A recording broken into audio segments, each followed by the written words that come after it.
Mangalacharan, verse 1.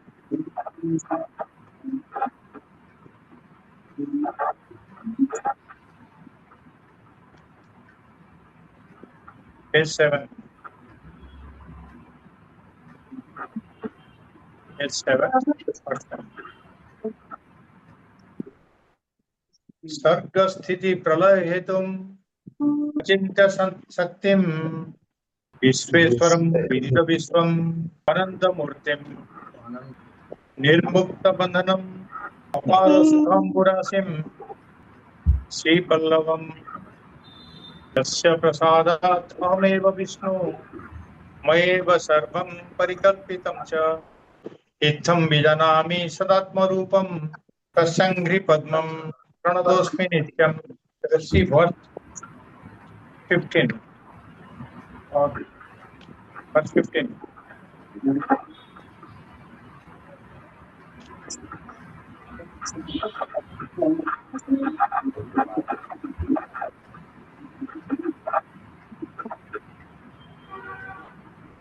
Acha Ghata Drashta Ghata Bhinna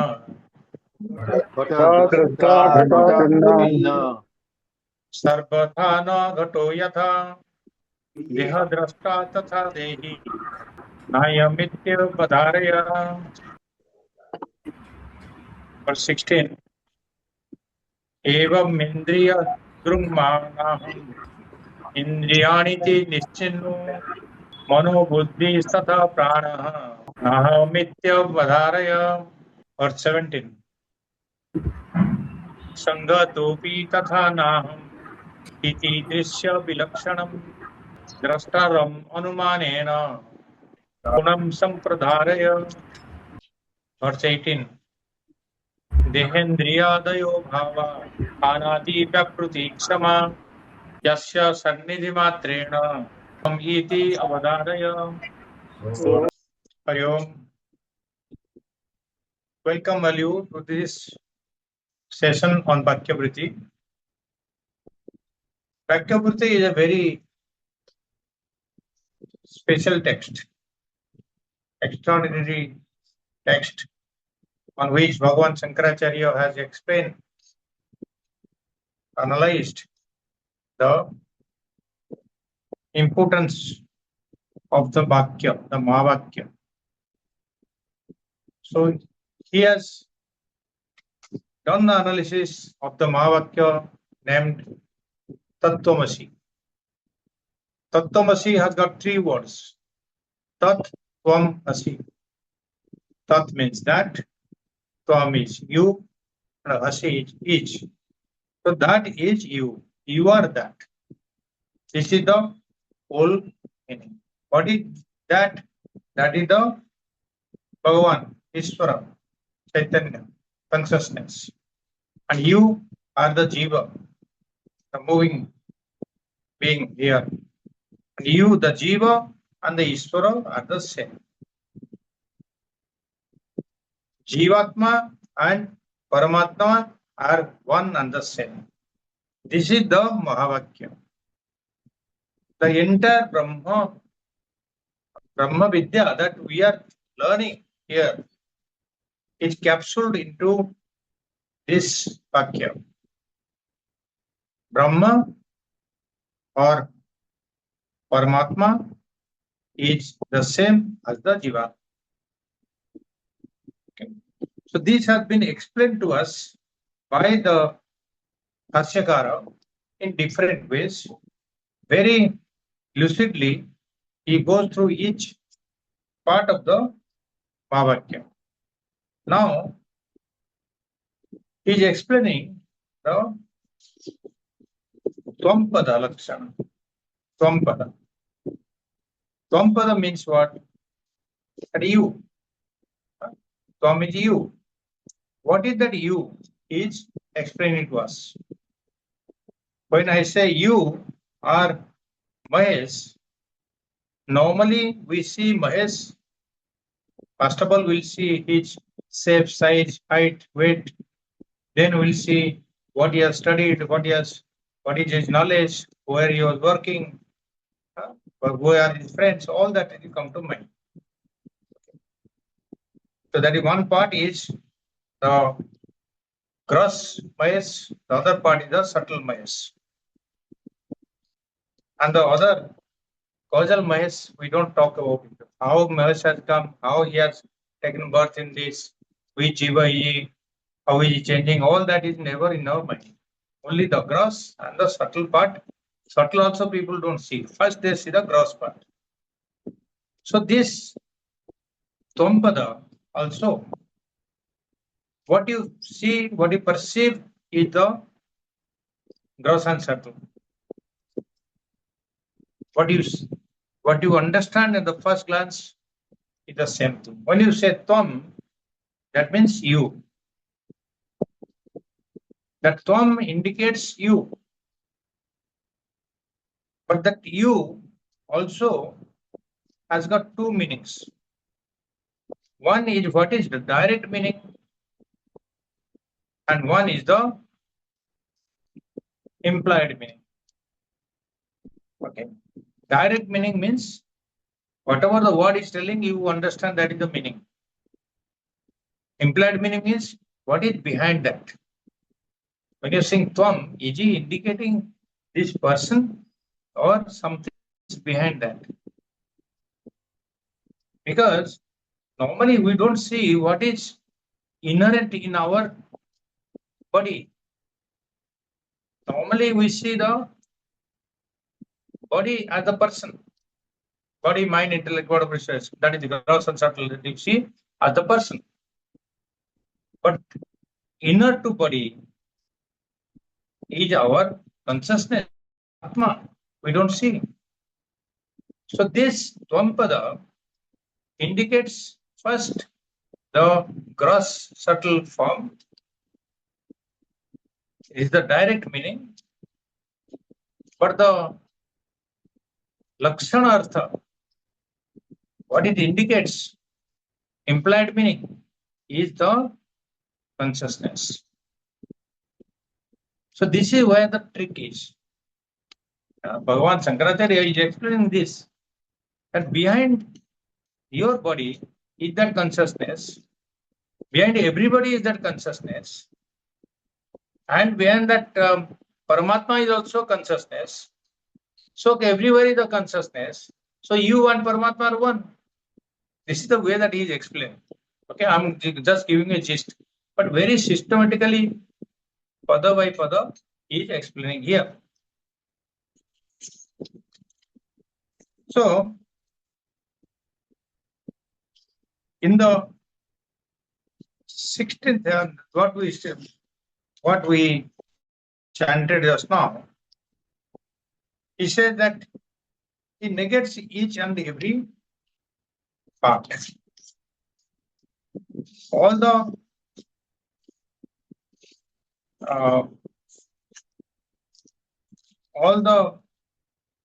deha, what you see, is not dehi. Like he said, ghata drashta ghatat virna. The person who is looking at the pot is separate from the pot. Is it very clear? Anybody has doubt? Ghata drashta ghatat virna. Same way, deha drashta deha virna. If I am looking at the body, I am not the body. So this you should understand, that I am that separate from the body, distinct from the body. I am not the body. And you will extrapolate, it is not only the body that you are seeing. Same way we can also extrapolate to mana, prana, indriya, everything I can see. I can see, or I can perceive my mind, how the mind is changing, or the prana, or the prana wave going up and down. All that I can perceive. So if I can perceive, I can see that, then I am not the prana, I am not the mana, I am not the buddhi. So once I know that, I am different from the mana, buddhi, prana, ahangara, and deha, everything. I am different from that. So this you must be sure that I am none of these parts. Okay. Then he says, in verse 17, he says, all these are parts. Maybe you will say that each part is different from me. I am not the part. But when they put together, they can be different. But actually, Sanghata, that is called Sanghata. When they're put together, that means it is a assembly of parts. Assembly of parts is also not me. If I can see parts just like the parts, what I see, what I perceive is not me. Same way, the total assembly of a part is not me. That also I should internalize, I should understand that.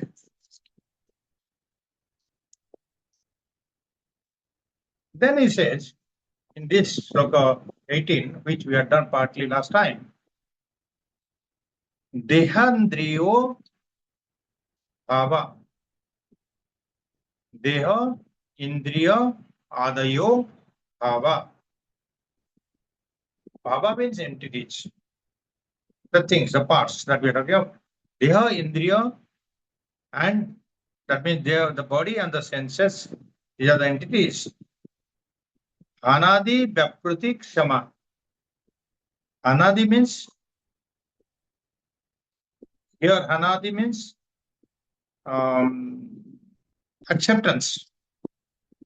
Vyakruti means, Vyakruti means rejection. Kshama means capable. Kshama here doesn't mean forgiveness. Here Kshama means capable. All these Deha, Mana, Indriya, etc., they are capable of receiving and giving up. Or in the next we'll see, it means accepting and giving out, rejecting. We'll see the explanation for that. Yasya sannidhi matrena sohamiti avadharaya. So that in whose presence they are able to function. All these functions of acceptance and rejection, how it is happening? It is happening only because of the presence of the consciousness or Atma. Yasya means that Atma. Uska sannidhi means closeness or presence. Sannidhi matrena. That means due to the presence alone, जिसका presence होने से इन लोग काम करते हैं. That I am. So aham iti avadharaya. That I am, you understand, you ensure, you be sure of that. So the Vachyartha becomes, you are certain, I am that, the one because of whose presence the inert entities like the body, the mind, the senses are able to function through acceptance and rejection. They accept something, they reject something. They accept and reject. That means something, there is a grahana and giving out. So, what does it mean? Let's go for the Vakya. Are you clear here? Up to here, you are clear? Any doubts up to here? No. Okay, thank you. Clear. So far, we have discussed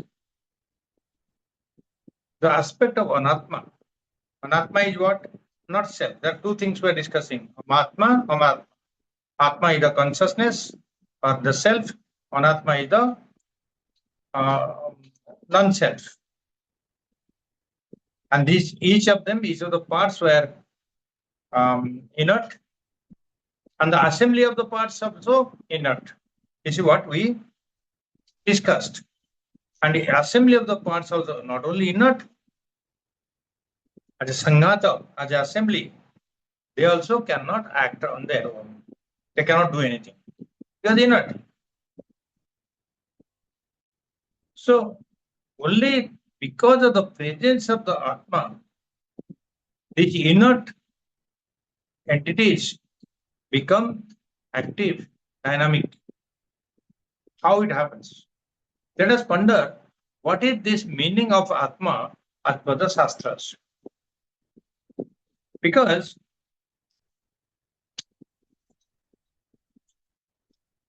Anatma is inert, that we know, right? Yet assembly of the Anatma matters are functioning. All these, my hands, legs, face, head, tummy, all that put together is assembly, Sanghata. And that is functioning. So that is, and that is not only functioning, it is also changing. From a child, you have become bigger, and then you have become a Kishore Avastha, Yauvan Avastha, Vriddha Avastha, all the changes are taking place. So is it that Anatma is changing itself, or the Atma making its change? What is happening? From the birth to death, the changes are taking place.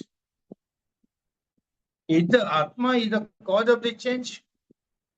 Is the Atma acting on these inert parts of the body to make these changes, or even actions also? The whole body becomes dynamic. I run around and I do so much of work and function. I achieve and my goals. How it is happening? Does the Atma function through the Anatmas, the Sanghata, the assembly of Anatma? See what I'm asking. Does the Atma function or acts in the assembly of the body parts in my body? Because these body parts are not acting on Atma, inert. So does the Atma function through these parts? It is not possible. Because Atma itself, by definition, it is akarta or bhokta. So Atma can never function. So how it is happening? See, let's understand the plane of existence. What does it mean? That means the satta, on which level we are talking. When we are talking about Anatma, it is a Vyavaharika Satta, transactional world. When you are talking about Atma, it exists in the Paramarthika Satta. I have told you before also. There are three levels of existence. Three levels of existence. One is the Vyavaharika Satta, everyday transactional world. Another is the Pratibhasika Satta, like the Swapna world. And the third is the Adhyatmika Satta, or is the consciousness. So you cannot compare. One is the Paramarthika level, another is the Vyavaharika level. So you cannot compare. Atma, the consciousness, is not in the transactional level, but it exists.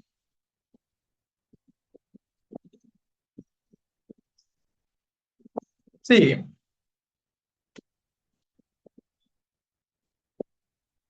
all beings in the world, in the universe, you talk of man, you talk of animals, birds, plants, all of them derive energy from the same ultimate source.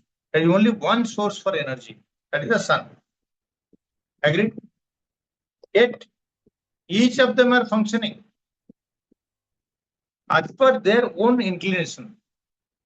Whatever Man wants to do, it is doing. Whatever the dog is doing, it is doing. Or whatever the lion is doing, jaise manovruti hai, it is doing. Each of them is doing differently. But the source of energy is what? One, sun.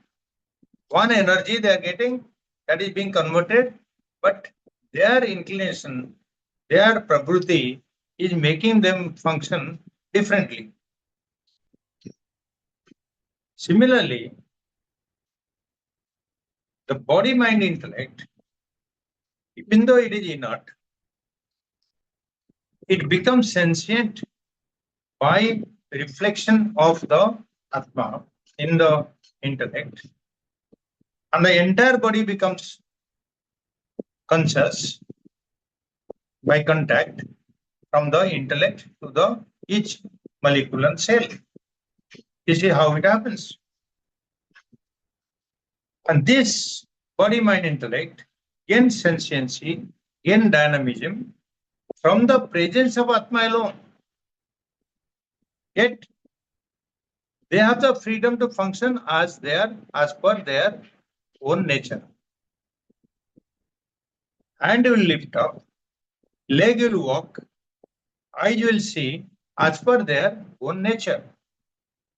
But the source of energy is one.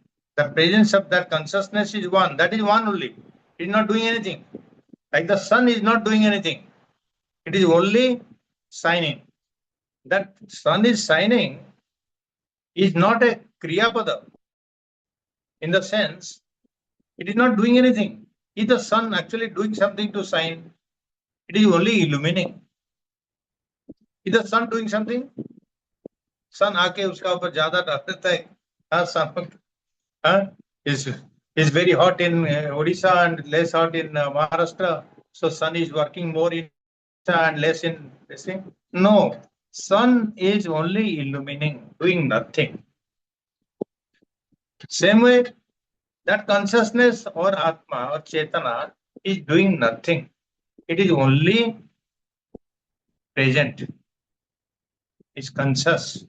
It's awareness. Only because of that presence, all the parts of the body, all angas and indriyas and prana and mana, everything is functioning only because of the presence of that consciousness.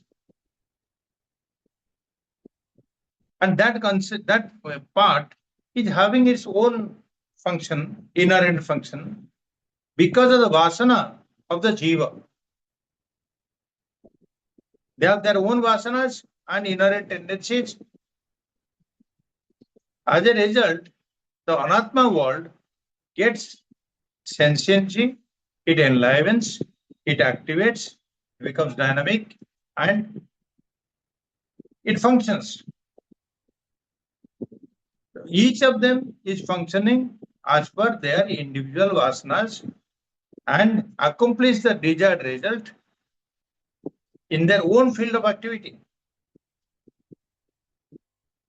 So the body, mind, intellect, the sense organs, in the presence of pure consciousness, they become dynamic, they become enlivened, they perform their own specific actions. Right? It cannot be that consciousness is giving different orders or functioning differently through the parts of the body. Not that. It is only the presence. It doesn't function at all. Now, the sense organs, indriyas, scan the world. In the indriyas are what? They go out. By their design, they are supposed to go out. They go out to the world. Eyes see, your ears and touch and feel and smell and taste. All this is happening from the outside world. The stimuli come to the sense organs. So what is that stimuli when it comes and the mind accepts it? This is what called acceptance. Anadi Vyapruti Ksama. Acceptance. This acceptance is happening means, see, understand, no? When you are accepting, when you are getting the sense perceptions, the stimuli from the objects of the world, that is the acceptance. I'm just relating to this verse only, acceptance. When that mind processes, and mind gives our mind and intellect, they process and give the instruction to the organs of action. The hand will do something, the leg will do something. Huh? All these, all the organs of action will function, and they are functioning. That means they are discharging their duties. They are following the orders of the mind. So that is called agrahya. That means tyaga. They are giving up whatever they received through the Gyanendriyas is given out as action to the Karmendriyas. So Gyanendriyas are organs of perception. They become the receiving equipment. Is it clear? Gyanendriyas become the receiving equipment. And Karmendriyas are organs of action. They become the responses. They respond to the mind or response equipment or rejection equipment. So these are the words used in this program. All our responses of rejection, response equipment, all these activities take place in the body, mind, senses, intellect. There's no doubt about it. But activities are taking place. But Atma is not doing anything. That consciousness is not doing anything. It is not involved in the actions at all. So, as long as I am identifying that I am this physical body, the mind, the tooth, the tongue, I'm tasting the food. As long as I am identifying myself to this tongue, I'll taste the food and I'll enjoy the food. And I'll claim that I am tasting, I am enjoying. But if I do not identify that I am this tongue, then I cannot say that I am tasting, I am enjoying the food. Understand now? If I don't identify myself with the body or the eyes, I cannot say that I am seeing this beautiful flower and oh, so lovely. I cannot say that. For me, if I identify with the Atma, let the flower be there, let it bloom. It is beautiful flower, yes, but I am not doing anything. I am not looking at it. I am not enjoying it at all. So realize clearly that this is the inert body mind intellect. It is functioning because of the presence of this consciousness. And I am not that this assembly of parts. I am the consciousness. I am the self. I identify myself with the self. I do not do anything. I do not enjoy anything. I am akarta, avokta. And soham. That is what I am. Sa aham. That I am. To claim that. That is what aham brahmasmi. I am Brahman. That is what it is. Okay. So, one thing I'll ask you. We talked of Atma or Anatma. So, are there two different things like this? Now you have to think a little. Are there two different things of Atma, Anatma? Are they separate? See, these are all very good for our understanding only. This explanation that Atma or Anatma are different, they are separate entity. and Atma is enlivening and all that. All these are for easy understanding of people like us who are Ajnanis. We don't know. So for our understanding, it is only we are putting explanations. We are ignorant people.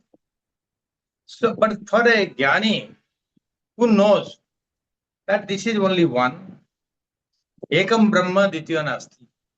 Brahman is one only. How can we two? Then Atma and Anatma can never be separate.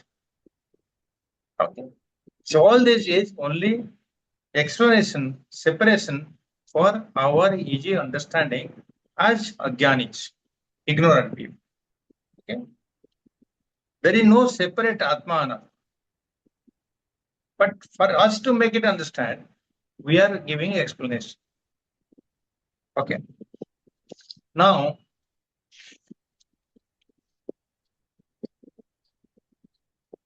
very often people ask, the students ask, what is the why and how Atma is there and same Atma is functioning through your head or eyes or legs and different functions are taking place.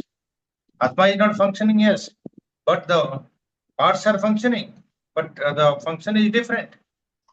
So for that, the example is the simple example is the electricity.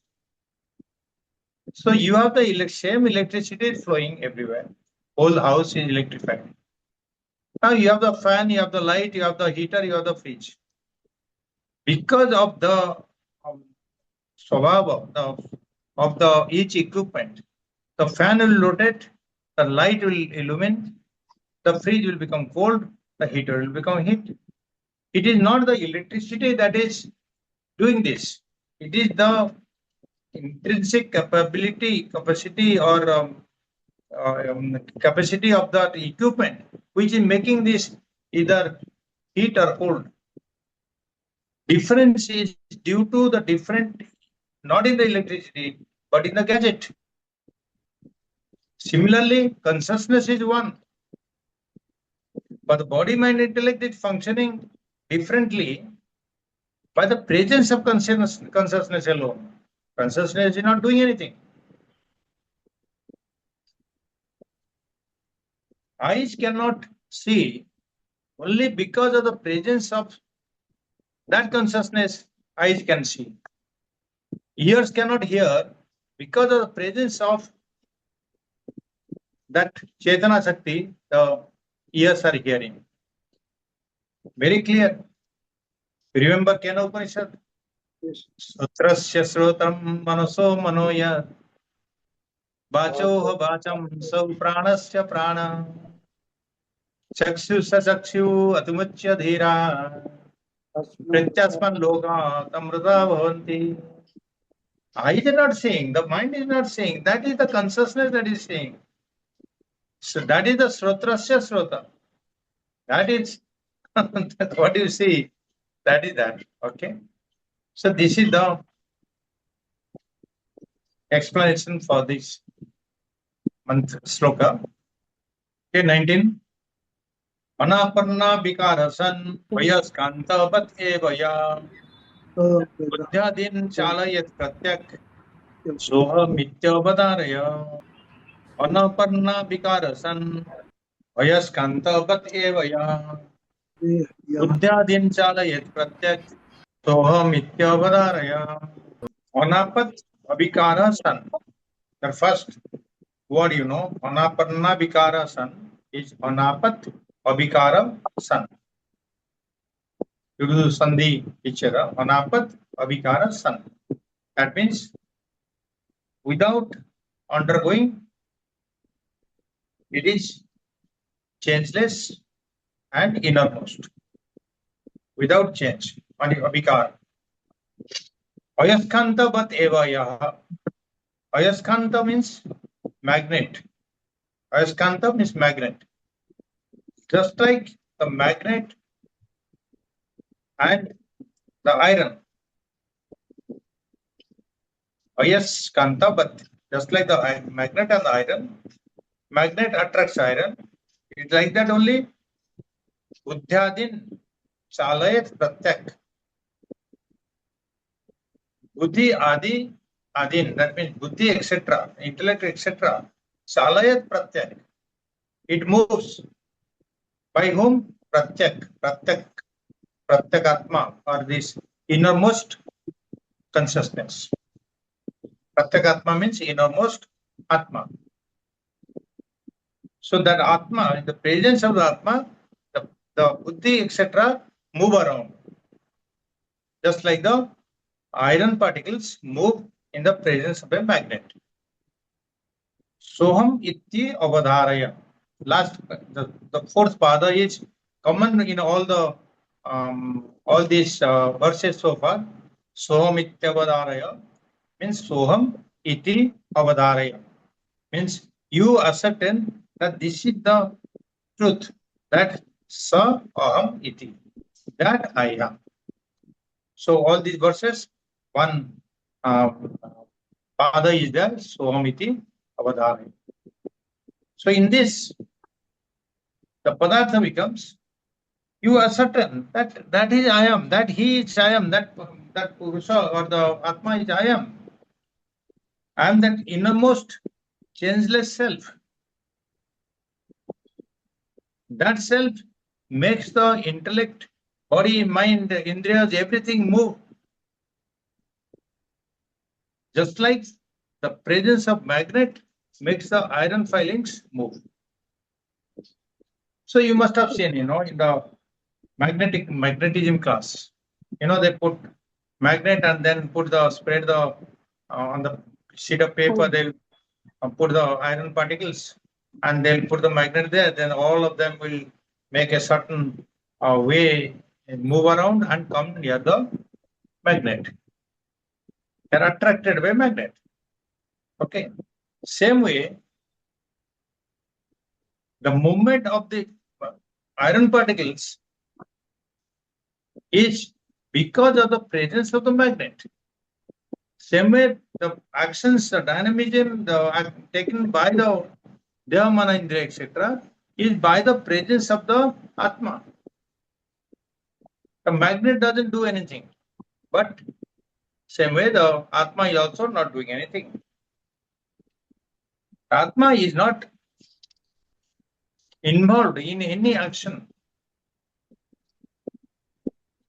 So,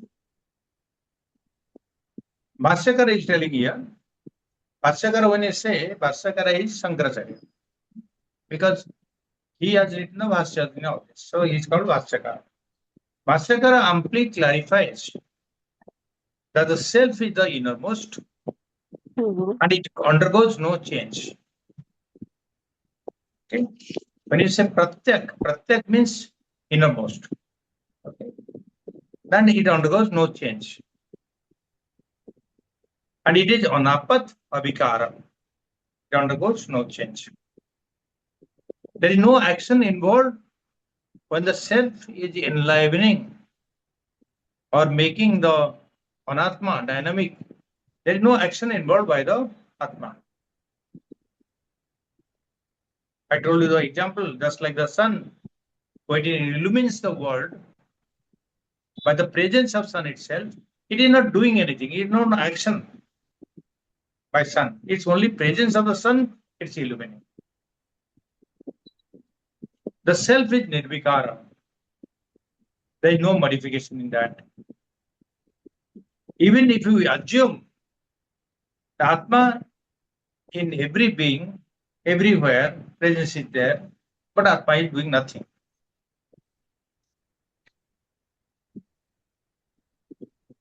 Again, we go back to the example of the sun.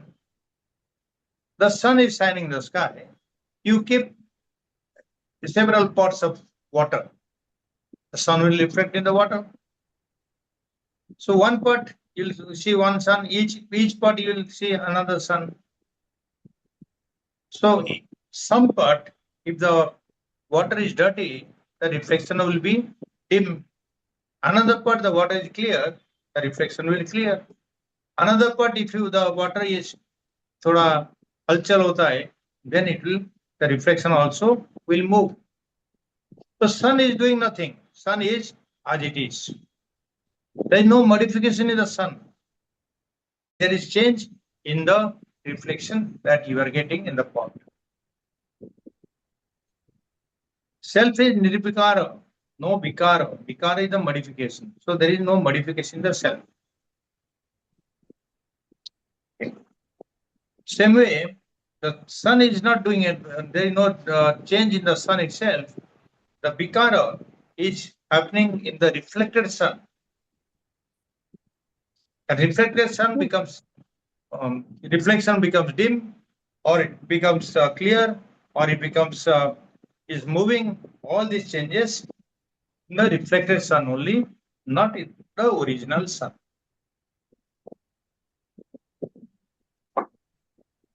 By reflect or by illumining the world, is the sun expending its energy? Is the sun becoming smaller day by day? Is it consuming? No. Same way, the self, the Atma, even though it is illuminating everybody in this world, all beings, not only men and women, all beings, and all the body, mind, intellect, equipment of everybody is enlivening. There is no consumption of energy or anything for energy. Is again is a inert matter. So there is no lessening of the Atma or the consciousness. So Acharya here is emphasizing there is no change, there is no modification in the self. Even though it is enlivening the body, mind, intellect, sense organs, everything. And they are acting on their own. The previous verse told, according to their own nature, own prakriti and prakriti. So example is very apt. The magnet you are keeping, the iron filings are moving, and that movement of the iron files is not because the magnet is doing something, but its presence alone, and it is getting attracted and is coming closer, forming a distinct way of coming.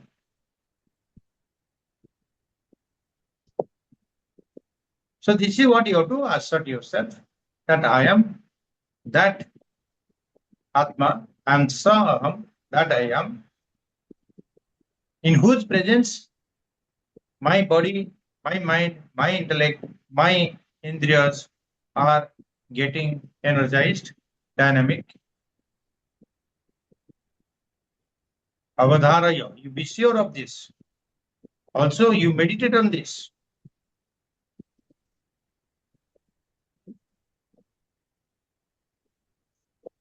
I want to complete this sloka. I'll take few more minutes. In this sloka,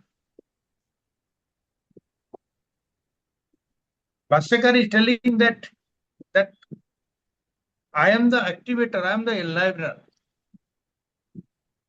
Earlier he was saying that I am the observer.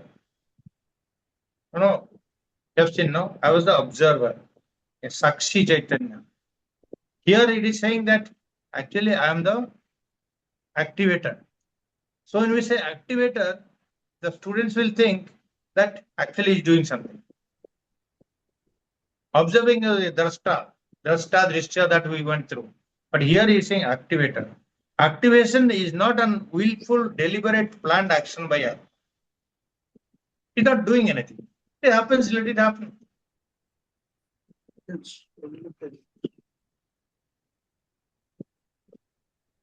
See, so many things are happening in this world or anywhere. Everything is happening. You are not doing anything.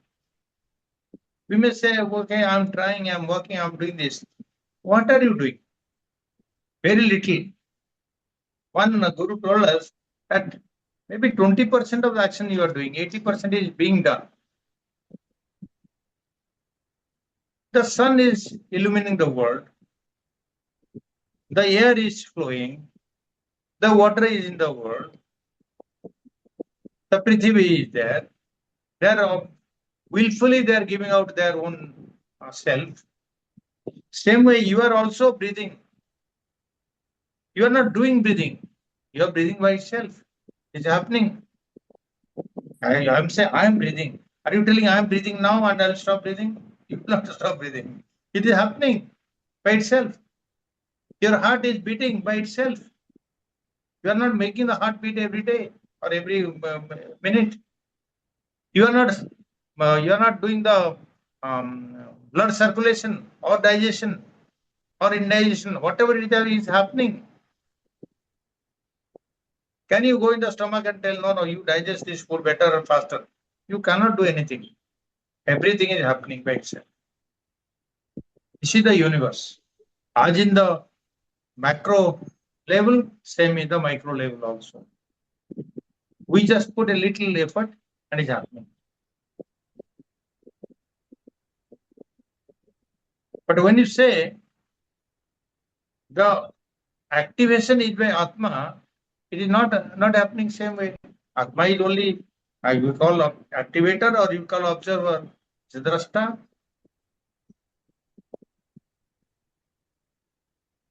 Tell me, when you stand in front of a mirror, you see your reflection, right? Are you doing anything for the reflection to come on the mirror? Except No. your presence is there. So, You are not lending your reflection to the mirror. You are only standing. Is it planned that yes, if I stand, I can have the reflection? I'll tell the mirror, don't reflect. Can I do that? Even if I'm not looking at the reflection, also the reflection will be there. Reflection happens. I cannot stop it. I cannot be responsible for the reflection. So I cannot be the karta of the reflection. Can I be the karta? Am I doing the reflection? No. It's happening. Same way, Atma's action, what we are saying that Atma is activated, it is not a karta, it is not a bhokta. Therefore, Atma is not responsible for the good actions or bad actions of the jiva. Maybe, suppose electricity is there, we are saying that electricity is there and the fan is moving. If the fan is making noise, is the electricity responsible? Huh? Will the electricity be responsible if the fan is making noise? Kring, kring, kring, kring, chalta hai.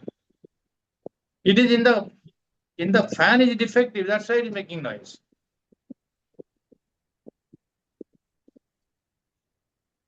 So he gives the example of the magnet and he gives the example of Ayaskanta.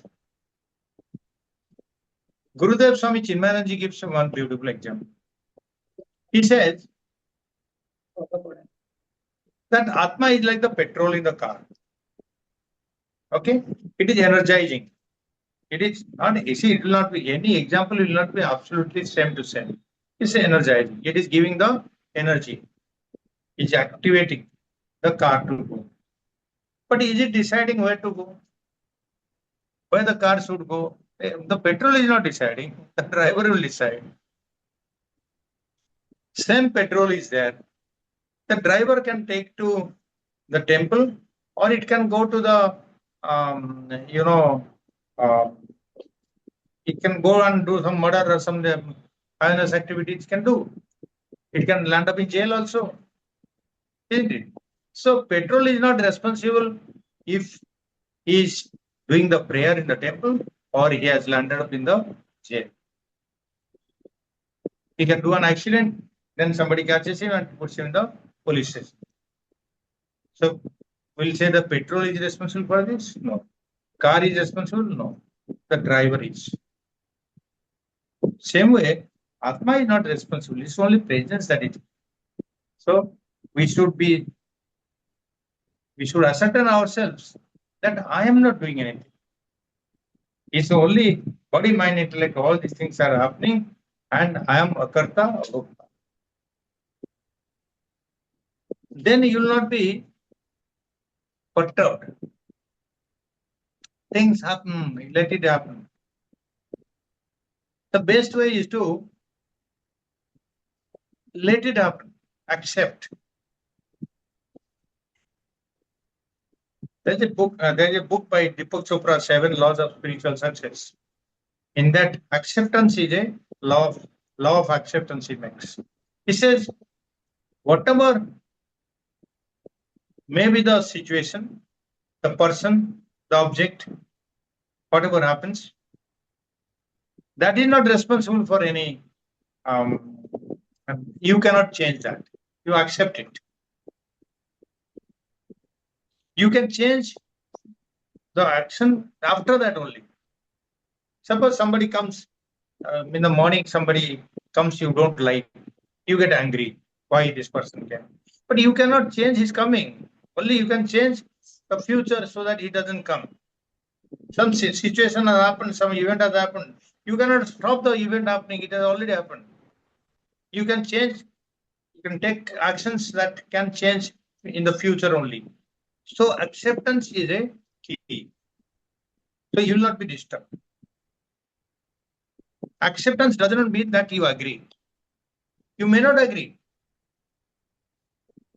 Suppose there is in a boardroom or anywhere you are or friends you are arguing on subject matter. You may be sure that I am right, but you need not. But you can accept also without agreeing. That way, the silence or peace will prevail. After that, you can make a point. So this is the acceptance. And here we have to accept that things are happening. The Atma is not functioning and the whole body is functioning. I am the Atma, I am not functioning. Ascertain yourself like that. Aham iti avadharaya. Saham iti avadharaya. As I have told you earlier, these slokas are very good for nididasana, for meditation. One sloka you remember. 11 sloka 11 to 21, each one is a wonderful meditation. So you remember one of them, just close your eyes, just you think of this, meaning of this. You can sit for long time. I am not this body, I am not this mana, indriya, I am that which is making it work. I am that Atma, I am the consciousness. Because of me, everything is functioning. Slowly, you have to give signals to your, your consciousness, subconsciousness, or unconsciousness. You have to give signals to the subconsciousness, and that you have to change our identification with the body. This way, only through nididasana it can happen. Then only you can assimilate that knowledge. Otherwise, it's very difficult to identify in the practical, in the transactional world. You have to know the back of mind, it will be there that I am this consciousness. I'm not telling that you act like that. There's a story that the Guru, he was telling that I am Atma, I am Karta, Bhukta, I am Nirvikara, all that. Then a lion came in the front. So he ran away. So the Shishya asked him, what? You are the Nirvikara of Brahma. So why you are so scared that you run away? He says, I am Nirvikara Atma, not in the transactional world, I am not Nirvikara. He can eat me. So you have to, in the transactional world, you have to know this. But at the back of mind, you should have that I am that Brahma. This is what it is. With this, we close the class today. We finished verse number 19. We now conclude the session. Hari Om.